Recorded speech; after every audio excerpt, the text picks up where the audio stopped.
Si vous n'avez jamais vu de zélotes dans l'évangile, parce que le véritable zélote, ce n'est pas notre frère Serge. Moi, je suis un premier zélote. Parce que j'ai donné la définition de ces zélotes-là. Nous sommes des hommes qu'on a déjà tués depuis longtemps. Un cadavre qui marche. Nous t'aimons tellement et quand tu nous parles, nous sommes dans la joie. Parle-nous, sonde nos cœurs pour la seule gloire de ton nom, en ton nom, Jésus-Christ, que nous avons ainsi prié. Amen. Amen. Matthieu chapitre 20, Matthieu chapitre 20, à partir du premier verset. Matthieu chapitre 20, à partir du premier verset. Je lis au nom de Jésus-Christ. Amen. Car le royaume des cieux est semblable à un maître de maison qui sortit dès le matin afin de louer des ouvriers pour sa vigne. Il convint avec eux d'un denier par jour et les envoya à sa vigne. Il sortit vers la 3e heure et il vit d'autres qui étaient sur la place sans rien faire. Il leur dit, allez aussi à ma vigne et je vous donnerai ce qui sera raisonnable. Et ils y allèrent. Il sortit de nouveau vers la 6e heure et vers la 9e, et il fit de même. Étant sortis vers la 11e heure, ils en trouva d'autres qui étaient sur la place. Et il leur dit, pourquoi vous tenez-vous ici toute la journée sans rien faire? Ils lui répondirent, c'est que personne nous a loués. Allez aussi à ma vigne, leur dit-il. Quand le soir fut venu, le maître de la vigne dit à son intendant, appelle les ouvriers et paye-leur le salaire. En allant des derniers aux premiers, ceux de la 11e heure vinrent et reçurent chacun un denier. Les premiers vinrent aussi, croyant recevoir davantage, mais ils reçurent aussi chacun un denier. En le recevant, ils murmurent contre le maître de la maison et dirent, ces derniers n'ont travaillé qu'1 heure, et tu les traites à l'égal de nous qui avons supporté la fatigue du jour et la chaleur. Il répondit à l'un d'eux, mon ami, je ne te fais pas tort. N'es-tu pas convenu avec moi d'un denier? Prends ce qui te revient et va-t'en. Je veux donner à ce dernier autant qu'à toi. Ne m'est-il pas permis de faire de mon bien ce que je veux? Ou vois-tu de mauvais œil ce que je sois bon? Ainsi les derniers seront les premiers, et les premiers seront les derniers. Parole du Seigneur. Amen. Parole du Seigneur. Amen. Nous continuons avec notre série de paraboles. Et aujourd'hui, je vais mettre un point virgule avec les paraboles, parce que dimanche prochain, il y aura un autre bien-aimé qui va monter et nous parler de la part du Seigneur. Parce que je crois qu'on a touché presque la moitié, voire même plus de la moitié de paraboles. Parce que vous allez comprendre que beaucoup de paraboles ont des similitudes, comme on dit. C'est-à-dire, il y a d'autres paraboles qui expliquent déjà l'autre. Donc, les paraboles que je vous ai données, ce sont des clés de paraboles. À moins qu'il y ait une parabole que vous aimeriez que nous puissions en parler. Mais tout ce qu'on a touché jusqu'à présent, ce sont des grandes paraboles qui peuvent déjà vous aider à prendre un temps dans la connaissance de notre Seigneur Jésus. Et aujourd'hui, nous touchons au fait de la parabole des ouvriers de la 11e heure. La parabole des ouvriers de la 11e heure. Remarquez que cette parabole, je l'aime beaucoup parce que cela commence, au fait, à une pensée. La pensée commence normalement dans Matthieu, chapitre 19, à partir du verset 27. La Bible dit, Pierre, prenant alors la parole, lui dit, voici, nous avons tout quitté et nous t'avons suivi. Qu'en sera-t-il pour nous? C'est une pensée claire pour demander à Jésus, c'est vrai, nous sommes là, nous avons tout abandonné.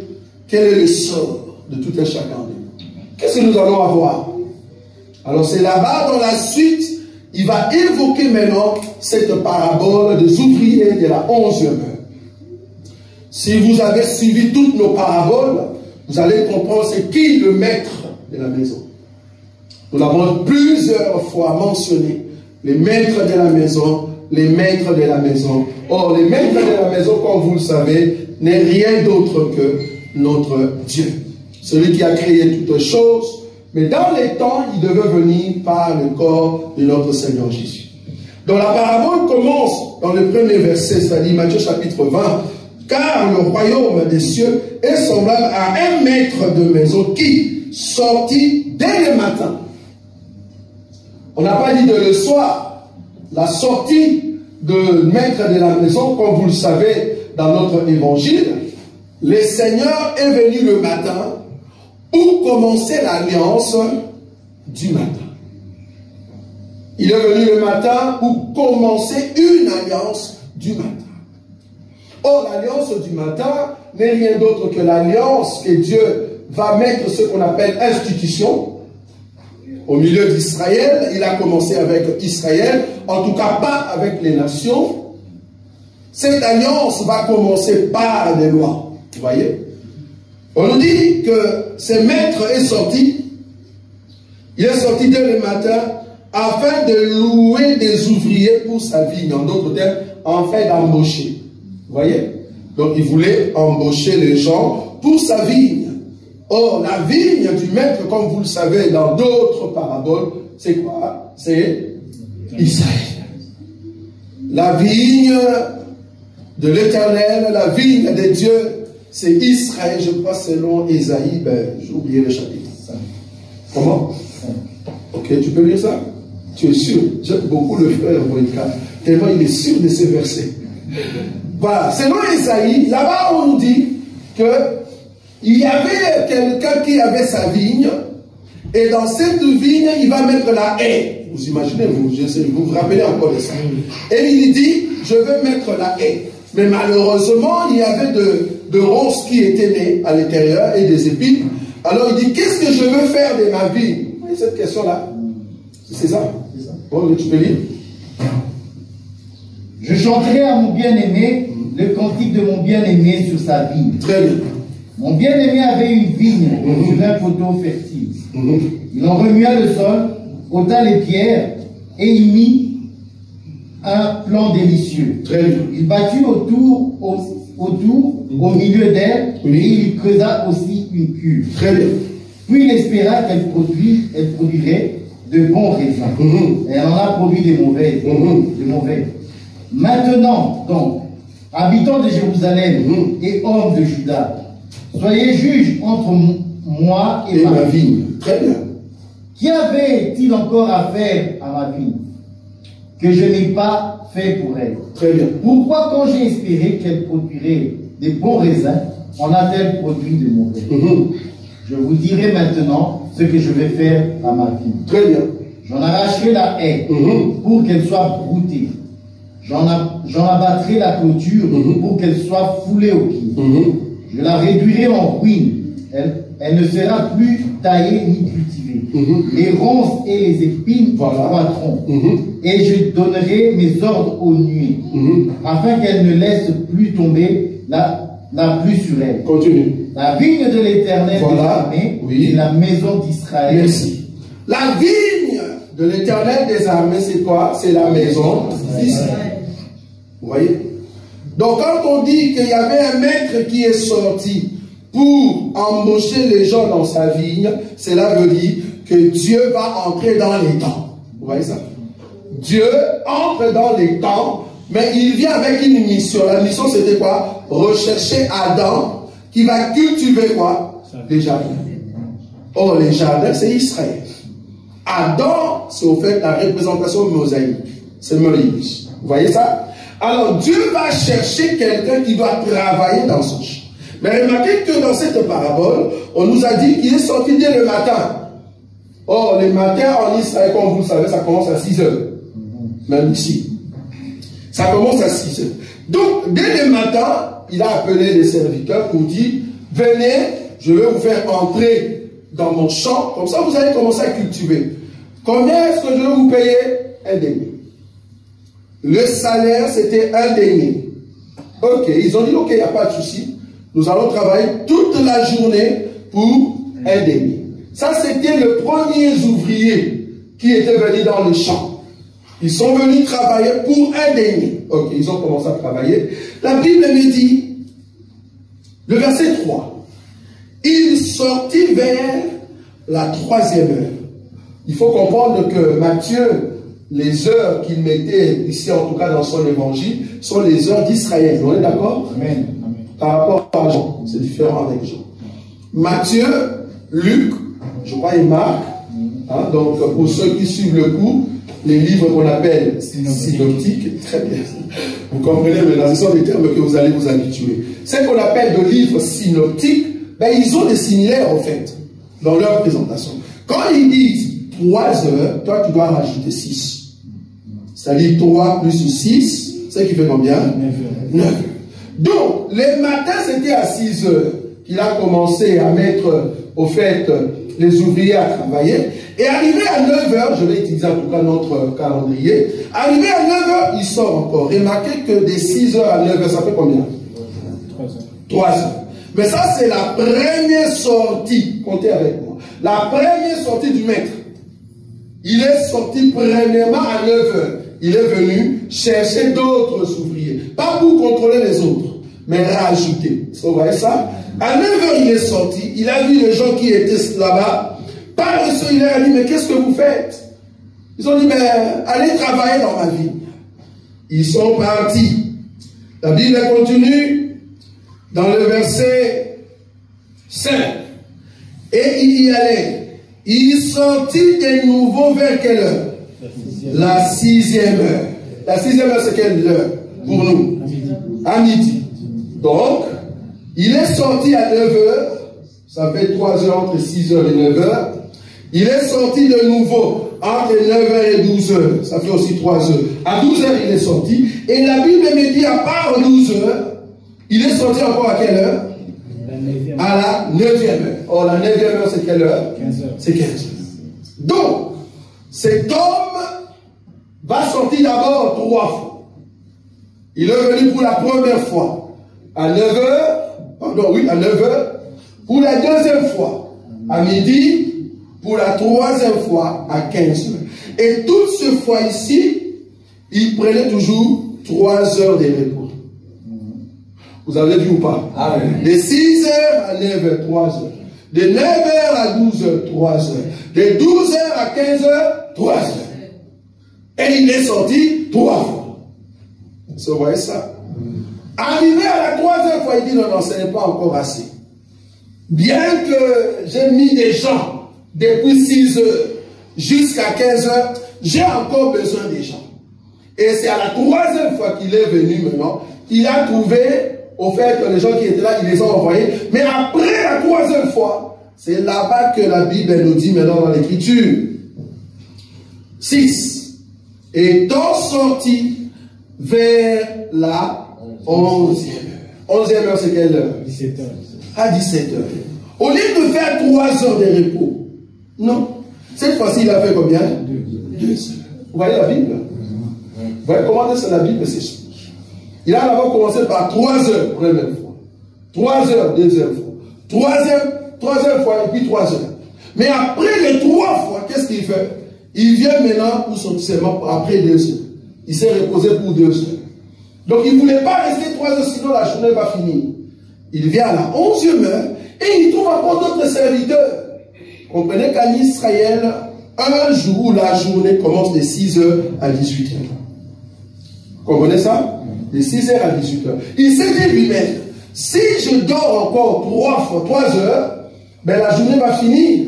Ben qui va terminer mon chant? Il sort à 17 heures. Il restait seulement 1 heure. Et là, il trouve les ouvriers de la 11e heure. Il leur a dit, mais qu'est-ce que vous faites si vous n'avez pas de boulot? Allez dans mon champ. C'est comme ça que les ouvriers de la 11e heure sont partis travailler, mais pour un salaire aussi de combien? De 20 000. Mais ils ont travaillé seulement 1 heure. Ok. La Bible maintenant me dit, le verset maintenant 8, quand le soir fut venu, en d'autres termes, quand il était 18 heures. Comprenez? C'est comme ça qu'il faut lire la Bible. Quand il était 18 heures, le soir étant venu, le maître de la vigne dit à son intendant, appelle les ouvriers et paye-leur les salaires en allant de dernier au brebis. Ceux de la 11e heure vinrent et reçurent chacun un denier. Ils ont travaillé seulement 1 heure, mais ils ont reçu un denier. Mais remarquez que ce sont eux qu'on a payés en premier, alors qu'ils étaient les derniers à travailler. Ils n'ont travaillé qu'1 heure. Ils n'ont pas fait beaucoup d'efforts. En réalité, ils devaient souffrir comme les autres. Mais le maître leur a fait une grâce. Ça vous voyez maintenant même. La grâce, c'était le travail pas trop.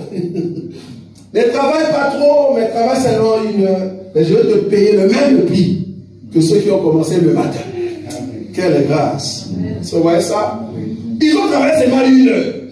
Et après 1 heure, le maître, normalement, si il voulait que ça soit vraiment, vraiment juste selon les hommes, il allait commencer à payer ceux du matin. Mais il a dit non, non, les salaires à moi. Je commence à payer ceux qui ont fait les derniers. Il le paye, ces gens-là sont partis. Bon, moi je vois ces gens-là comment partir, parce que moi j'étais là. Quand ils ont pris les salaires, ils ont dit gloire à Dieu, nous avons commencé 1 heure. Mais nous pouvons partir. Ils sont partis. Les autres sont venus, ils ont dit ok, si les gens de 1 heure, ils ont reçu ces salaires, donc nous, on va recevoir au salaire en plus. Arrivé, on leur donne aussi le 1 denier. Vous voyez ça? Je me te dire, quand on a donné les 1 denier aux derniers, ceux qui étaient venus prendre les salaires, ceux de la 11e heure n'étaient plus là. Parce qu'ils sont déjà partis. J'ai déjà pris mon salaire, qu'est-ce que j'attends? Je pars. Vous autres attendez, vous peut-être l'argent va finir là-bas. On va encore nous appeler, venez et remettez-nous. Je pars. Vous comprenez? On nous a donné notre argent, nous partons, frère. Et quand les autres sont venus, ils croyaient qu'il allait recevoir plus. Alors c'est là-bas qu'il commence maintenant à murmurer. Et puis le verset 10, le premier vers ensuite, croyant recevoir davantage, mais ils reçurent aussi chacun un denier. En les recevant, ils murmuraient contre le maître de la maison et dit, ces derniers n'ont travaillé qu'1 heure. Ces derniers n'ont travaillé qu'1 heure. Ils n'ont travaillé qu'1 heure et tu les traites à l'égal de nous, qui avons supporté la fatigue du jour et la chaleur. Donc en réalité, ceux qui sont partis, ils n'ont pas reçu de fatigue comme ceux du matin. Vous comprenez la grâce? Ils n'ont pas souffert comme ceux du matin. Ils n'ont pas vu la chaleur le frapper comme ceux du matin. Mais du moins, ils ont reçu le même salaire. Ils sont déjà partis, ils ne sont plus là. Quand les autres commençaient à discuter avec les maîtres, ils n'étaient plus là. Ils étaient déjà partis. Je vais vous montrer comment ils discutaient. Le verset 13, il répondit à l'un d'eux. Mon ami, je ne te fais pas tort. N'as-tu pas convenu avec moi d'un denier? Voilà. Les salaires que toi et moi, nous avons dit, c'était quoi? C'était un denier. Même si tu travailles depuis le matin, même l'autre aussi, il a pris seulement 1 heure. Mais c'était quoi les salaires? L'alliance. Toi et moi, quelle était l'alliance? Et c'est vous comprenez? Amen. Parce que les salaires, c'est quoi? C'est l'alliance. Toi et moi, on va faire une alliance. L'alliance du matin, c'était l'alliance pour une journée. Mais l'alliance de 1 heure aussi, c'était l'alliance pour 1 heure. Vous voyez ça? Amen. Toi et moi, qu'est-ce qu'on a convenu? C'était quoi l'alliance, toi et moi? L'alliance, c'était pour la journée. C'était ça l'alliance. Mon ami, je ne te fais pas tort. N'as-tu pas convenu avec moi d'un denier? Prends ce qui te revient et va-t'en. Je vais donner à ces derniers autant qu'à toi. Ne m'est-il pas permis de faire de mon bien ce que je veux? Ou vois-tu d'un mauvais œil que je sois bon? Ainsi, les derniers seront le premier et le premier seront le dernier. J'aime beaucoup ce proverbe.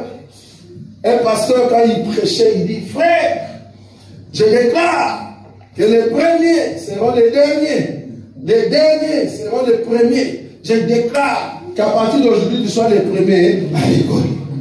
Frère, s'il n'étudie pas, s'il n'étudie pas, il ne sera pas le premier. Il ne sera pas le premier. Pour être, toi qui étais le dernier, que tu deviens le premier, tu dois faire un effort d'étudier pour que tu sois le premier. Il ne faut pas prendre cette écriture dans ce sens-là. Ah, tout le monde s'est marié, ma soeur, et la foi. Les premiers seront les derniers.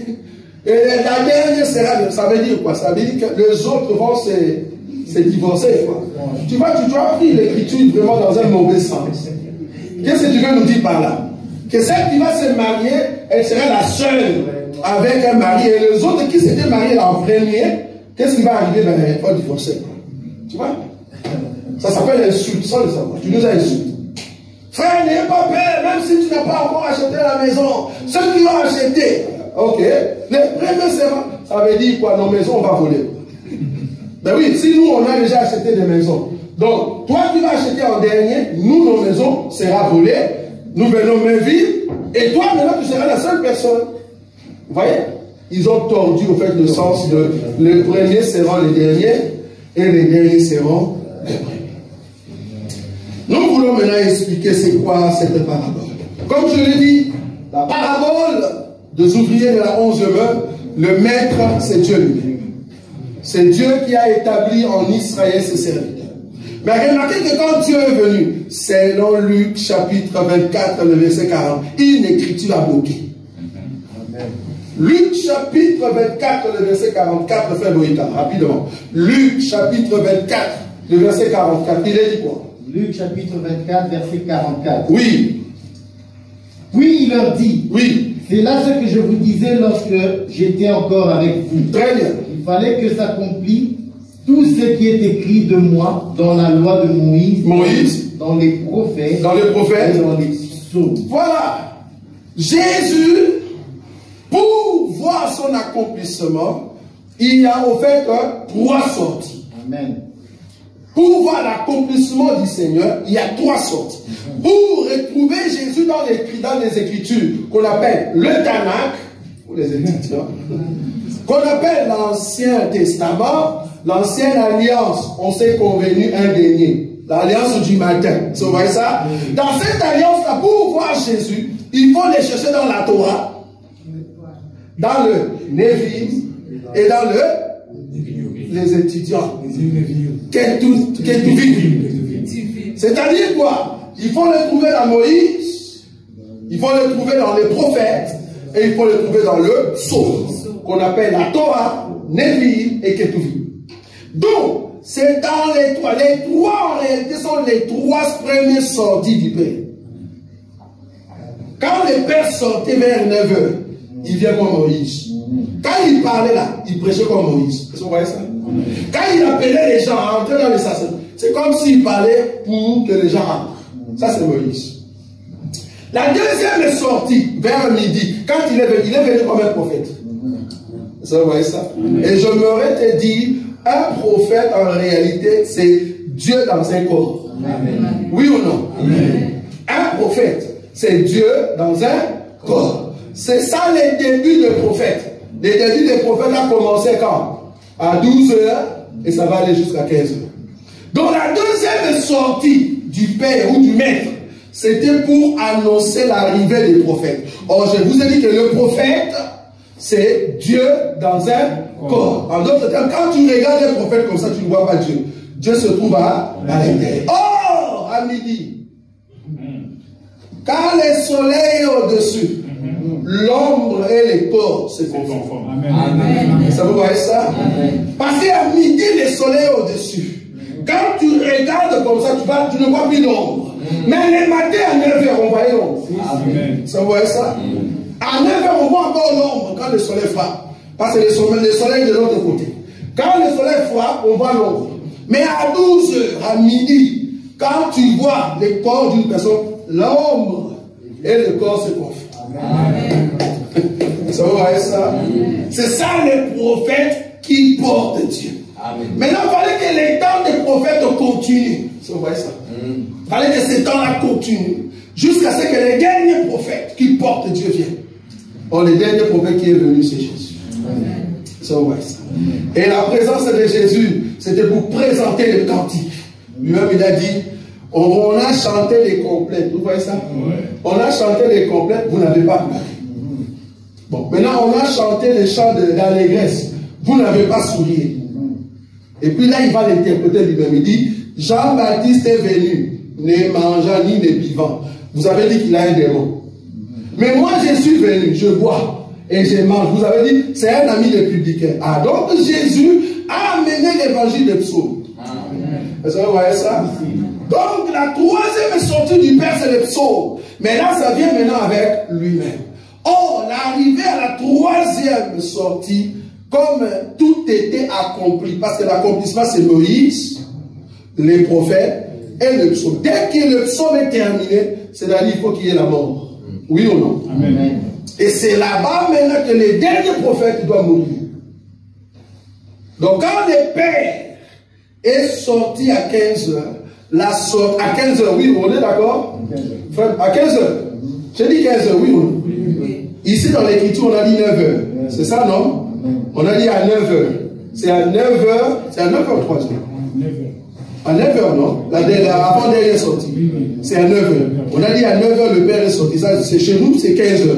On est d'accord? C'est à 15 heures qu'il est sorti. Et je dis, à 15 heures, en réalité, c'est la mort. Pourquoi? Parce que Jésus a chanté les psaumes. On est d'accord? Je vais prendre une écriture. Je prends Matthieu. Est-ce que c'est Matthieu? Merci beaucoup. Cherche-moi ça. Ça, c'est la concordance des Écritures. Matthieu chapitre 27. Cherchez-moi ça.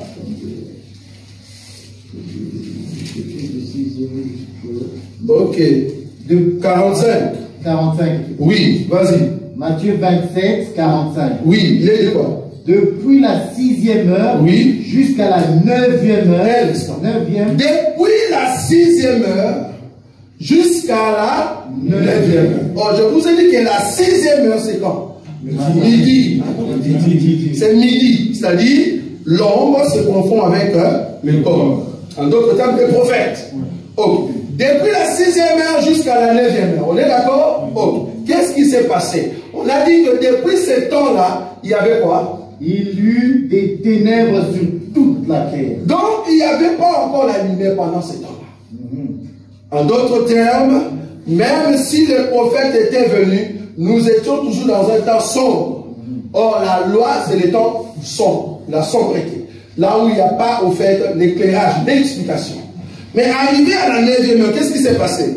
Et vers la 9e heure, merci, Jésus s'écria, oui, d'une voix forte, oui, Eli, Eli, lama sabachthani, c'est-à-dire, mon Dieu, pourquoi m'as-tu abandonné? Merci beaucoup. Donc, arrivé à 15 heures, parce que si tu vas dans l'autre version de chez Luc, tu vas voir que la même écriture, Luc va dire après la 9e heure, c'est là-bas qu'il va mourir. Arrivé à 15 heures, Jésus va crier, Eli, Eli, lama sabachthani. Ce qui veut dire, mon Père, pourquoi tu m'as abandonné?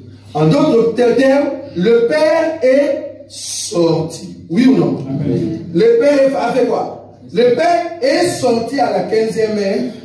Est-ce que vous voyez ça? Amen. Le fait que le Père est sorti parce qu'il va opérer quelque chose. La sortie du Père dans le corps exprime, à 15e heure, cela exprime la mort. Est-ce que vous voyez ça? Le fait que le Père est sorti à la 9e heure, cela exprime la mort. Maintenant, il faut attendre 2 heures. Parce que le corps du Seigneur à la 9e heure a été amené où? Dans le sépulcre. Maintenant, le Père doit attendre au fait le 2 heures. Et c'est dans les 2 heures qu'il vient maintenant pour donner au fait la mission au dernier. Et remarquez que le dernier qui était là, le jour où le Seigneur accorde la grâce, il y en avait que 11. Et qu'est-ce qui se passe? Et puis on rajoute le 12e qui est Matthias. C'est là-bas qu'on donne maintenant la mission à qui? À ceux qui vont faire seulement 1 heure. Je me redis, Jésus à Gethsémani, quand il est parti prier, les disciples qui étaient restés, ils étaient là au lieu d'accompagner le Seigneur, ils n'ont pas accompagné le Seigneur. Jésus, quand il va rentrer, il le voit comment? Endormi. Qu'est-ce qu'il a dit? Vous ne savez prier avec moi ne fils que combien?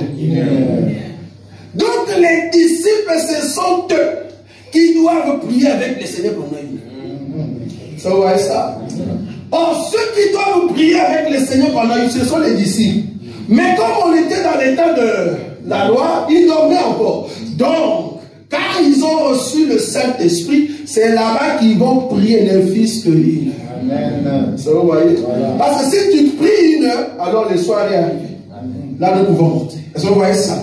Donc, ce sont les disciples qui sont, et toi et moi, les disciples qui suivent Jésus, ce sont eux, les travailleurs, les ouvriers de la 11e heure. Ils vont travailler seulement une heure. Seulement une heure. Et après cette une heure, viendra quoi? Les salaires. J'aimerais te dire, le salaire, c'est le royaume des cieux. Parce que Jésus commence. Il dit ceci, remarquez. Le verset 20. Ah, pardon, le chapitre 20, juste le premier verset. Il dit, car le royaume des cieux est semblable. Ça va? Maintenant, il veut nous montrer le salaire qu'on appelle le royaume des cieux. Le royaume des cieux sera donné en deux temps. Le royaume des cieux sera donné en deux temps. D'abord, nous avons le royaume des cieux dans le ciel et le royaume des cieux sur la terre. C'est dans deux temps. Maintenant, ceux qui ont fait seulement une, ils sont venus prendre leur salaire. Arrivé, on leur dit, ok, prenez votre salaire. Vous avez travaillé seulement une heure, mais c'est pas grave. Prenez votre salaire. En réalité, ils n'ont pas beaucoup travaillé. Mais le maître a accepté quand même de faire quoi? De leur accorder la grâce d'avoir le même salaire que ceux qui ont travaillé comme les maîtres. En réalité, ceux qui ont souffert avec l'Éternel, avec le Christ, c'est Israël. Amen. Israël a commencé avec Dieu depuis longtemps, dans la chair. Depuis le matin, a commencé avec autant de Moïse. Mais quand Jésus est venu, il a amené la grâce pour le peuple qui vont travailler seulement une heure. Dieu nous a fait grâce. Nous avons pris notre salaire et nous sommes partis où? Dans l'enlèvement. Nous sommes montés dans l'enlèvement. Nous sommes dans la joie parce qu'on n'a pas reçu trop de fatigue. Est-ce que vous pouvez comprendre ce qu'on appelle être esclave? Parce que ces gens-là, ils ont dit, nous avons souffert avec des fatigues et des soleils. Vous voyez ça? Ça, c'est Israël qui a souffert avec tant de luttes entre les mains des Égyptiens, entre les mains des Babyloniens, des Perses, les Romains, Gréco-Latins, Médocs. Ils ont souffert entre les mains de ces gens-là. Le soleil les a frappés, tellement fatigués.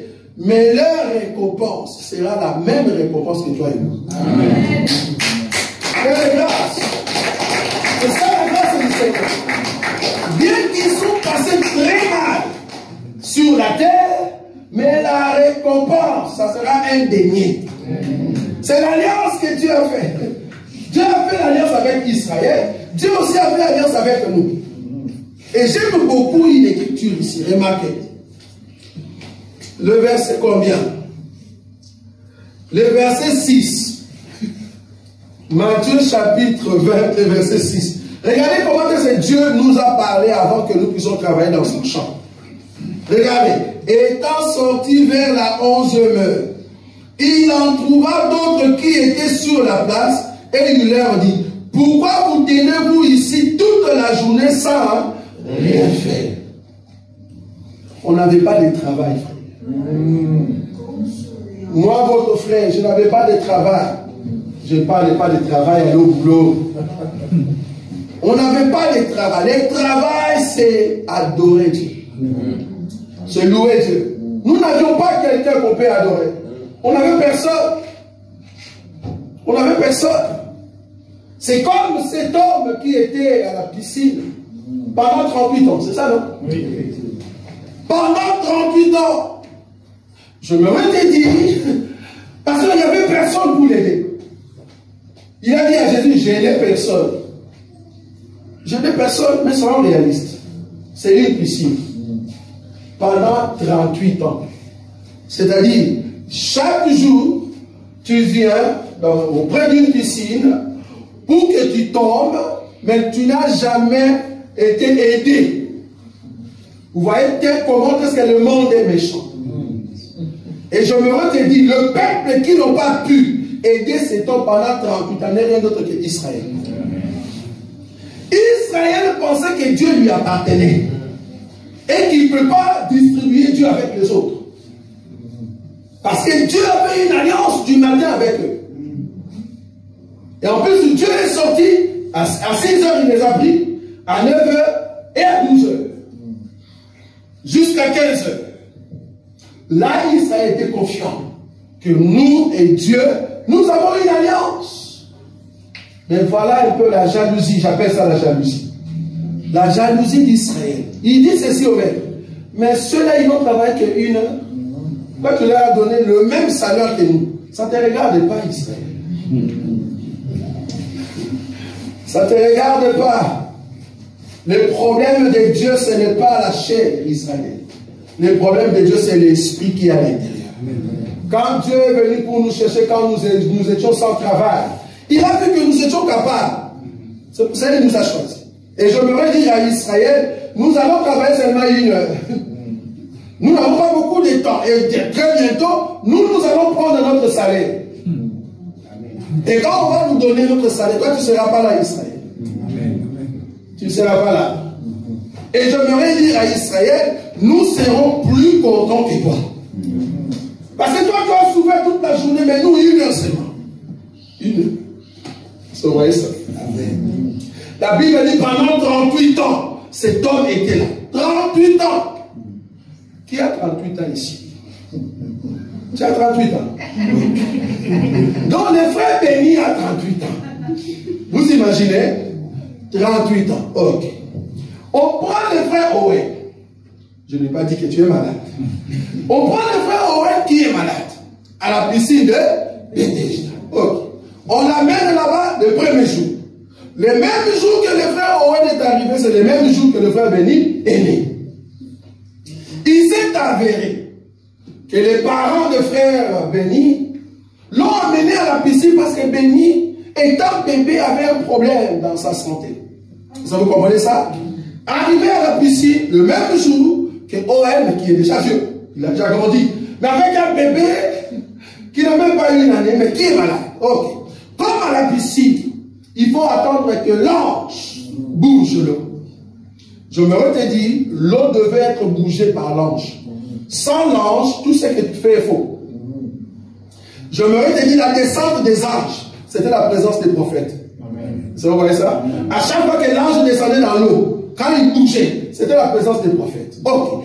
Quand l'ange a bougé l'eau, quand Béni est arrivé, Béni est sauvé. Mais étant bébé, il était inconscient.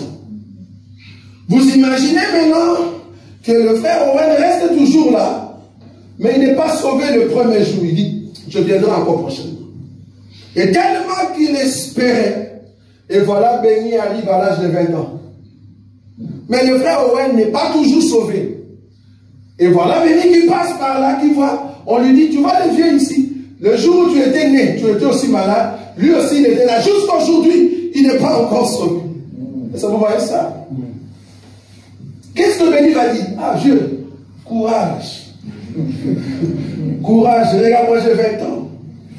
Le vieux va dire, donc c'est toi les bébés qu'on a? Oui, c'est moi.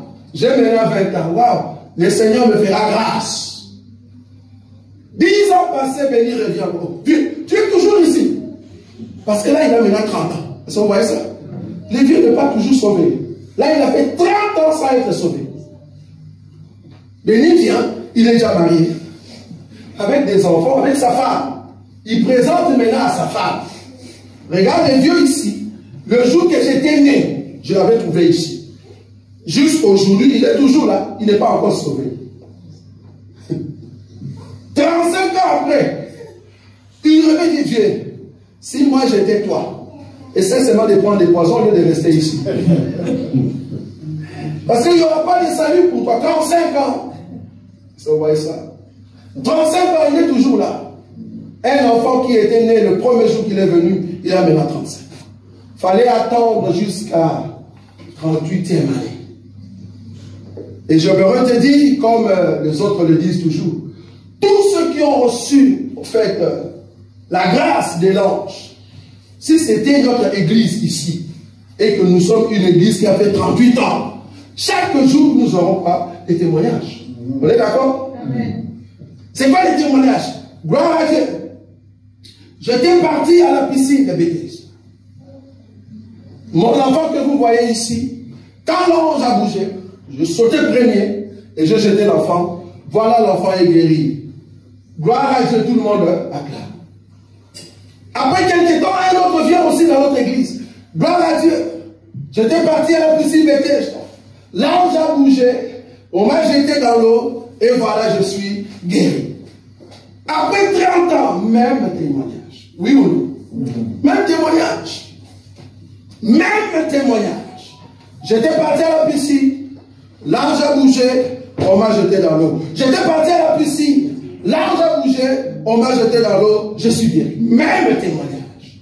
Mais à la 38e année, ils ont vu un homme qui entre. Il est venu pour remercier le Seigneur. Il arrive.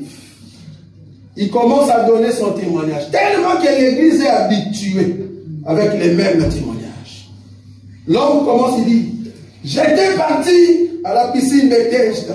Tout le monde dit, on connaît déjà la suite. Nous avons que des témoignages ici. J'étais parti à la piscine, les autres déjà répondent, tu es tombé dans l'eau, l'ange a bougé. Il dit non, pour moi c'était différent. J'étais parti à la piscine, j'ai rencontré un homme qui était en fait de l'eau. Et cet homme m'a dit de prendre mon lit et de marcher. Et voilà, je suis guéri. Le seul témoignage pendant 38 ans qui a fait la différence. Et je j'aimerais dire à une personne, ton témoignage n'est pas le témoignage des autres. Tu as un témoignage différent. Tu ne peux pas avoir le même témoignage que les autres. Alors le Seigneur qui vit en toi doit amener un nouveau témoignage. On va copier les témoignages des autres. Tu as un témoignage que tu dois dire que les autres n'ont jamais vu. Et voilà. Nous n'avons pas le même témoignage. Parce que nous n'avons pas rencontré de la même manière. Si toi tu es tombé dans l'eau, moi je ne suis pas tombé dans l'eau. Si toi tes habits étaient mouillés, mais moi je ne suis pas mouillé, mais nous deux nous sommes guéris. Amen. Ça c'est Jésus qui peut faire ça. Vous voyez, les ouvriers de la 11e heure étaient guéris, sauvés. Ils ont reçu le salut, c'est moi une heure. Ils n'ont pas entendu en tout cas le soleil, non. Ils ont vu la grâce de Dieu. Je me redis à une personne au milieu de nous. C'est vrai que les temps que tu passes, ou ce que tu veux que le Seigneur puisse faire dans ta vie, ce que tu aimerais réussir de la part du Seigneur, ce que tu as comme vision, tu ne peux pas réussir cela si tu regardes comment est-ce que les autres ont réussi. Toi, attends-toi à Dieu. Amen. Les dieux viendra pour te rencontrer. Je me redis, il ne vient pas tôt, il ne vient pas en retard, mais il vient au temps opportun. Ça dit, quand il viendra, ça sera pour toi. Et je me redis que le témoignage que tu vas annoncer, ça ne sera pas le même témoignage comme les autres. J'aime pas les témoignages des autres. Nous devons chanter notre témoignage. Je suis seul, je chante mon témoignage avec le Seigneur. Mais il ne faut pas me forcer de chanter ton témoignage. Il y a quelqu'un au Congo qui a dit témoignage est là. On s'en fout de ton témoignage. Témoignage est là. Témoignage, on s'en fout, on ne peut pas chanter ça. C'est ton témoignage avec Dieu. Moi j'ai besoin de chanter aussi mon témoignage. Je ne peux pas venir à l'église pour chanter ton témoignage. Non. Nous devons chanter. Qu'est-ce que Dieu a fait? Qu'est-ce que le Seigneur a fait dans ma vie? C'est ce que je dois chanter. Ce que Dieu a fait, c'est pour moi. Ce n'est pas pour tout le monde. Donc si quelqu'un a chanté son témoignage, c'est son témoignage. Mais tu ne peux pas prendre la même chanson que tu viens chanter ici. Ça n'a pas de sens. Imagine si Dieu l'avait sauvé de sida. Toi aussi tu vas chanter la même chose. Alors là tu mens. Parce que tu n'es pas sidatique. Si Dieu l'a sauvé de, comme on dit, des ulcères. Mbassou c'est quoi? Ulcères, non? Ce sont des ulcères. Si Dieu l'a sauvé de cette maladie qui frappe le corps, tout ça. La lèpre, merci. De la lèpre. Mais toi, Dieu t'a sauvé d'une autre manière.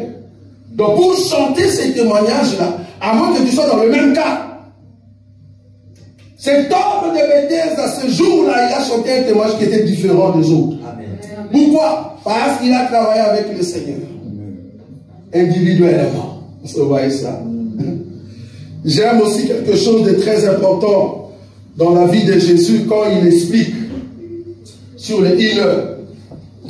Il dit que ceux qui ont travaillé, parce que là c'est dans une autre parabole, ceux qui ont travaillé tellement qu'ils n'ont pas assumé, tellement qu'ils n'ont pas bien travaillé, et la Bible dit qu'ils ont au fait frappé le fils. Parce que dans la parabole en question, on a envoyé le fils, et ils ont tué le fils.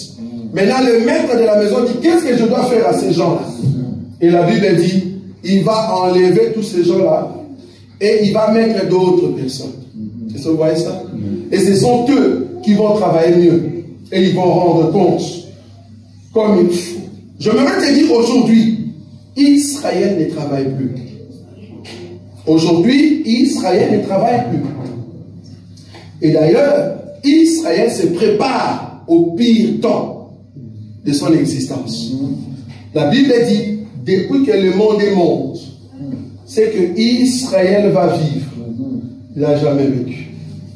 Vous imaginez, nous voyons des films de la souffrance que les Juifs ont enduré, en tout cas en Égypte. Et je me redire à une personne, surtout à ceux de l'église des Noirs. Vous qui disiez qu'on doit rentrer dans cette église des Noirs, Dieu est tellement juste. Il a commencé à donner la puissance aux Noirs avec l'Égypte, mais il doit terminer ailleurs. Il ne peut pas rester seulement chez nous. Il doit terminer ailleurs. Ce sont les Noirs qui ont commencé à maltraiter le peuple juif. Ils l'ont maltraité à fond. C'était une souffrance terrible. Mais permettez qu'à ces dieux-là, qu'il y ait aussi un temps, qu'on puisse aussi maltraiter les Noirs. Parce qu'en réalité, nous, on ne peut pas nous maltraiter. Voilà. Nous. Parce que nous ne sommes pas des Noirs. Et nous ne sommes pas des Blancs. Parce que nous venons du ciel, nous venons observer ce qui se passe sur la terre. Amen. Donc on ne peut pas nous maltraiter. Je me rappelle un jour, il y a un policier qui m'a arrêté, je ne sais pas. Non, j'avais fait un accident en fait. C'était un accident. Et puis les gars, je ne sais pas, ils voulaient, voilà, minimiser la couleur. Moi maintenant, en le regardant, je le vois comme sous-couleur. Pourquoi? Parce que je me mets dans la couleur du ciel. Amen. J'ai regardé le gars, je dis, monsieur, tu dois faire ton travail. Et quand je lui parlais, il dit, tu es qui? J'ai dit, je suis, comme tu me vois, je suis qui? Fais ton travail. Et rien que ça, il a eu peur. Le fait de lui faire ton travail comme il faut, il a eu peur. Il s'est dit dans sa tête, j'ai déjà rencontré des Noirs. Ce Noir ici, il a fait 38 ans, près de Bethesda. Il est différent. Il est différent. Et je te dis, il a appelé les gars qui m'avaient cogné. Il dit, bon, en néerlandais, il dit, marnit. Bon, marnit, ça veut dire, tu ne pouvais pas, quelque chose comme ça. Parce que le gars a commencé à crier, il dit, quand les policiers vont venir, je vais parler en néerlandais. Tu vois? Il voulait faire la coterie. Il ne savait pas que moi, j'ai l'esprit supérieur. Quand ils sont venus, j'ai pris l'autorité sur le policier. Je dis, faites votre travail comme il faut. Et c'est là-bas, ils l'ont collé une amende terrible. Et je vous dis, parce que nous avons l'esprit supérieur en nous. Et quand tu parles, tu ne parles pas comme ayant la peau noire, comme ayant la peau blanche. Non. Parle comme quelqu'un qui vient du ciel. Je peux rencontrer Macron en face. Quand je le regarde, si je me mets dans la peau du noir, J'ai dit, c'est un président de la France. Mais si je me mets dans la peau d'un prince, je dis, c'est mon père qui a créé la France. Et ça, vous voyez comment tu vas lui parler? Tu changes de langage. Si tu veux réussir dans ta vie, mets-toi à cœur que tu es l'ouvrier de la 11e heure. Que c'est lui qui est venu te chercher. Ce n'est pas les autres, c'est le Père lui-même. Tu étais là sans travail. Il est venu nous chercher nous-mêmes. Nous étions là. Chacun suivait sa propre voie. Ésaïe 53. Errants, nous étions tous perdus. Chacun suivait sa propre foi. Et l'Éternel a fait retomber sur lui l'iniquité de nous tous. Et alors, l'iniquité de nous tous est tombée sur lui. Mais nous étions errants, chacun dans notre coin. Mais lui, il est venu nous attirer pour dire, venez travailler dans nos champs. Et il nous a appelés, nous sommes entrés. C'est comme des gens que le Seigneur a rencontrés dans les carrefours, vous voyez? Dans les carrefours, alors que Dieu avait besoin de conviés. Mais les conviés n'en étaient pas dignes. Vous voyez cette parabole, non? Oui. N'étaient pas dignes. Au lieu d'entrer dans la fête, ils ont dit, nous avons notre travail, nous avons nos occupations. Alors le maître a dit, allez me chercher dans des carrefours, toutes personnes que vous allez rencontrer. C'est là-bas qu'on a pris des estropiés, des aveugles, ceux qui ont un problème de paralytique. Mais il y avait une condition. Au lieu de venir comme estropié, aveugle, ayant un défaut corporel, tu ne sauras pas entrer dans la fête. Bon, je viens comme estropié. Le Père dit non. Je dois vous donner une beauté. Ça, c'est la grâce de Dieu. Amen. Je dois donner une beauté. La beauté, c'était quoi? Il nous donne des robes. Amen. Pour cacher quoi? Notre défaut. La croix, c'est une robe qui cache nos défauts. Le sang de Jésus, c'est une robe qui cache nos défauts. Si toi, tu es paralytique, moi, je suis aveugle. Mais Dieu a caché nos défauts par sa mort à la croix. Amen. Et je me dire à une personne que la robe qu'on m'a donnée, ce n'est pas ta robe. Les témoignages que j'ai, ce n'est pas ton témoignage. Mais du moins, c'est la même personne qui nous a sauvés. Amen. Ma robe, c'est selon ma taille. J'aime toujours dire ça. Ma robe, c'est selon ma taille. Et ta robe, c'est selon ta taille. Ne discute pas les tailles. Parce que nous avons le même tissu. C'est le même tissu qu'on a cousu pour toi et moi. Mais nous n'avons pas la même taille. Amen. Dieu m'a fait grâce d'arriver à un niveau. Toi aussi, Dieu t'a fait grâce d'arriver à un niveau. Il ne faut pas envier le niveau de l'autre. Il ne faut pas envier ce que l'autre a. Parce que tout ce qui envie, vouloir ou pas, tu n'iras pas au ciel. Tu n'iras pas au ciel. Alors c'est là-bas que Israël va comprendre que nous étions les derniers à rencontrer le Seigneur, et nous serons les premiers à entrer au ciel. Israël n'entrera pas. Nous serons les premiers, nous, à entrer au ciel. Et nous serons aussi le premier à venir avec la gloire du Seigneur dans le royaume. Parce que Israël viendra après. Nous serons d'abord là, nous qui venons du ciel, et Israël viendra le premier. Pardon, les derniers. C'est comme ça que les premiers seront les derniers, et les derniers seront les premiers. Israël était le premier qui a rencontré le Seigneur, mais il sera les derniers à entrer dans le royaume. Amen. Nous étions les derniers à rencontrer le Seigneur de gloire, mais nous sommes et nous serons le premier à entrer au ciel et à vivre dans le royaume. Amen. Quelle grâce! Amen. Parce que le Seigneur nous aime. Nous sommes debout dans la présence du Seigneur. C'est une grâce d'avoir Jésus comme Dieu. C'est une grâce d'avoir Jésus comme Dieu. Amen. Car il est le Seigneur Tout-Puissant. Tu vas prier, bien-aimé. Tu vas élever la voix devant le Seigneur. Tu vas te recommander. Tu dis, Seigneur, jusqu'aujourd'hui, j'attends ma robe. Je sais que tu as une robe pour moi. Et tu as besoin de terminer cette robe dans ma vie. Cette robe est pour moi. J'ai besoin que mes défauts, ma faiblesse, tout ce que j'ai en moi, qui me dérange, que cela soit couvert, Seigneur. Que cela soit couvert par la puissance de ton nom. Car le sang de Jésus efface nos infirmités, efface nos péchés, brise la force de l'ennemi. Nous avons besoin de cette robe. Commence à prier maintenant. Commence à prier. Nous avons besoin de cette robe. La robe de la gloire. La robe de la gloire. Revêtir la robe de la gloire dans ta présence, car tu es le Dieu. Nous sommes des ouvriers de la 11e heure, le peuple qui bénéficie de toi, 1 heure de grâce, 1 heure de prière, 1 heure de bonté, 1 heure de gloire.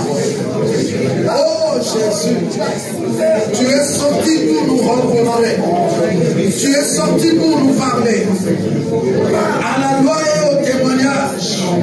Tu nous as donné ta parole, à la loi et au témoignage. Nous avons vu ta main, tu as amené l'explication de la loi au temps opportun, changer nos vies. Jésus, le roi des gloires, le Seigneur en Dieu puissant. Merci Jésus. Gloire et louange à toi. Ton Père, nous te sommes très reconnaissants. Reçois l'honneur, la puissance et la majesté.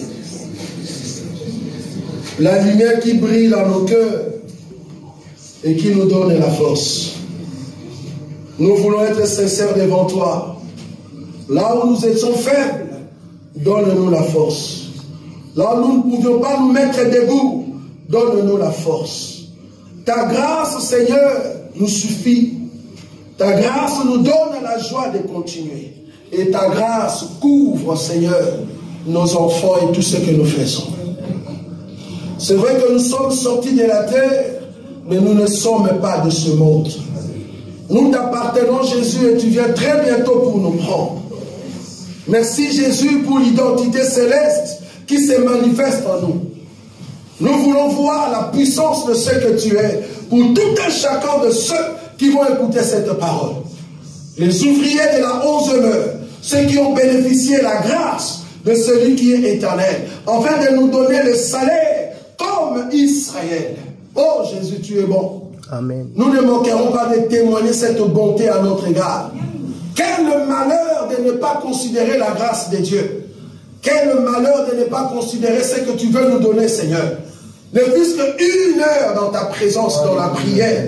Ne plus qu'une heure dans ta présence, dans la grâce. Ne plus qu'une heure de foi. Nous voulons rester, Seigneur. Continuer à vivre pour toi. Fuir le péché et garder la pureté du cœur jusqu'à ce que nous allons recevoir notre salaire. Parce que tu viens très bientôt rémunérer tout un chacun de nous pour la seule gloire de ton nom. En ton nom, Jésus-Christ, que nous avons ainsi prié. Tu vas prendre ton offrande. Amen.